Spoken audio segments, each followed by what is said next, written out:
पैनगंगा नदीत युवक वाहून गेल्याने एनडीआरएफकडून युद्धपातळीवर शोध मोहीम सुरू। महागाव तालुक्यातील टेंबीकाळी गावात सुरू असलेल्या दुर्गादेवी उत्सवाच्या विसर्जनावेळी दुर्दैवी घटना घडली। काल दिनांक 4 ऑक्टोबर रोजी सायंकाळी मूर्ती विसर्जनासाठी महिला मंडळासह काही युवक वरुडी येथील पैनगंगा नदीपात्रात गेले असता गणेश हौसाजी सुकळकर राहणार टेंबी हा युवक पाण्यात पडून वाहून गेला।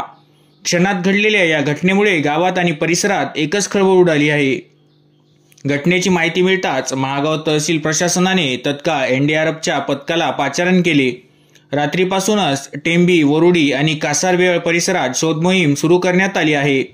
तहसीलदार मस्के, मंडळाधिकारी रामपंडित ठाकरे तसेच तलाठी शेख यांनी घटनास्थळी भेट देऊन पाहणी केली।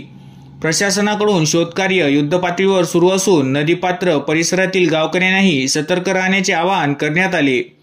गणेश सुकळकर याचा शोध रविवारी सकाळपासून एनडीआरएफचे जवान आणि नातेवाईकांच्या मदतीने सुरू आहे। पैनगंगा नदीच्या पाण्याचा प्रवाह वाढल्याने शोधकार्यात अडचणी येत असल्या तरी जवानांकडून अथक प्रयत्न सुरू आहेत।